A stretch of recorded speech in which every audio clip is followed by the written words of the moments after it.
Most florists miss the simple step that can increase your business 20% or even more. Let me show you how. I'm RT40 of Bloomerang Solutions. But before that, I owned and operated Beneva Flowers and Coast to Coast Flowers for over 30 years. Here's some tips I have to share with you of the little things that you got to think about that can really take your business to the next level. It got me to the top 20 in the nation.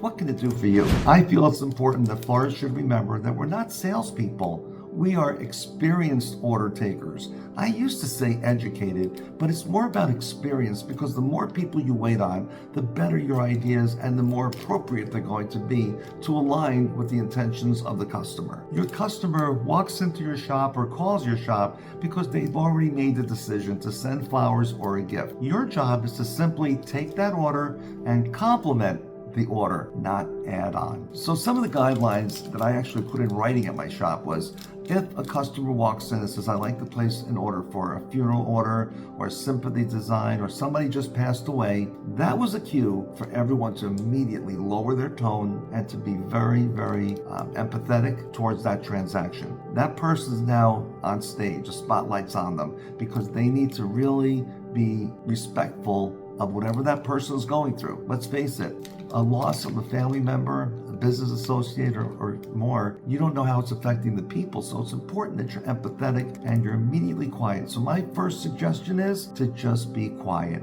Let the customer talk. The next is when they ask you, what should they get? My suggestion is to answer that with a question. Tell me, what price range were you comfortable with? Because everybody has an idea of what they want to spend when they walk in the door. That's a starting point. So if they say, I don't know, $80 to $100, start showing them $80 arrangements and go to $150 if you have to, but let them start at $80, go through $100, let them select whatever they feel most comfortable with. Understand what it is your customer's looking to achieve. Some people just want notoriety. Okay, look, so-and-so from a company passed away. I just want to have something there. Now you're in line with what they're looking to do, because you don't want to take somebody that just wants to send a little condolence, just a thought, and try to sell them the moon. It's just not going to be in your best interest. Once you've identified the arrangement and you're going through the order process, and only when you get to the card message is when you should suggest the following. Would you like to complement this order with a nice keepsake angel for a family member to take home with them? You'll then explain to them the use of the item that you're selecting as a compliment. When you're thinking this way and you're speaking that way, you're never going to add a balloon to a sympathy arrangement. We're so used to, would you like a balloon with that? Would you like a balloon with that? We're pressuring our staff to always, because a balloon can complement any order except a funeral order, of course. Would you like to complement that with a keepsake angel for a family member to take home with them? Or if a banner is appropriate to put across the arrangement, suggest that. But make sure that your staff is always in tune and aligned with the customer at the counter. So you not only gave them a great suggestion, but you showed them how it will be used and remembered. The most important suggestion to make after you've suggested the angel is, how many would you like? I mean, don't make it sound like you're just taking a shot in the dark. I think that's a good idea. Okay, they'll take a keepsake angel. Certainly. How many would you like? Because you've already explained that this is for a family member to take home with them. Who's in the family? It's a normal question to ask. We went through hundreds of angels a week because of this practice. This will increase your sales. Customers are going to walk out of the door thinking great about what they did, because it's only a $10 to $20 add-on. We're not talking about hundreds of dollars here. I used to sell them for $10. I paid $2.50 for them. Not a big deal. Today, maybe you're paying $4. Maybe you'll get $12.95. Quite frankly, when people say that's a good idea, I think I'll have you can go ahead and place an angel in there.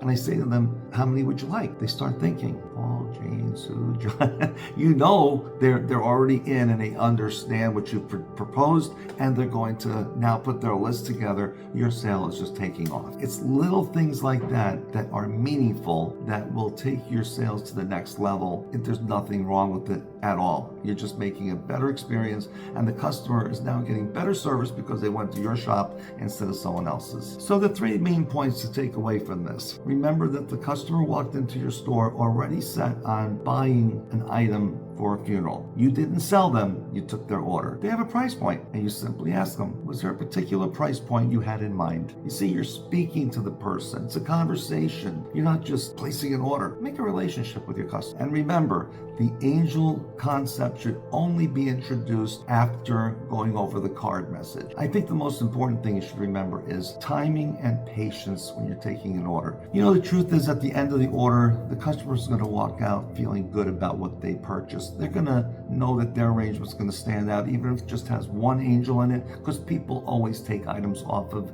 and away from the funeral home. You're being very thoughtful. The customer would leave your store very happy. Best of all, while your sales are increasing, the consumer is happy, and everyone has something to remember the service by. So if you think this will help your business, please share it with your staff, share it with your friends. This is going to help people. So if you want to help your fellow florists, and if you want to help your sales team, because they are experienced order takers, it's a great idea for you to remind them of that in your morning meeting. And I hope you've seen my video on morning meetings. Every morning, start your day with a team meeting so you're all on the same page and you're in harmony with each other. If you'd like more of these, please like and subscribe. Tell your friends and let me know, what can I do better for you? After all, these videos are to help you grow your business. Well, that concludes everything I wanted to tell you. Now, could you share with me what your experience has been with this? Have you done this before? And what do you think you might want to try? And do you have any questions for me?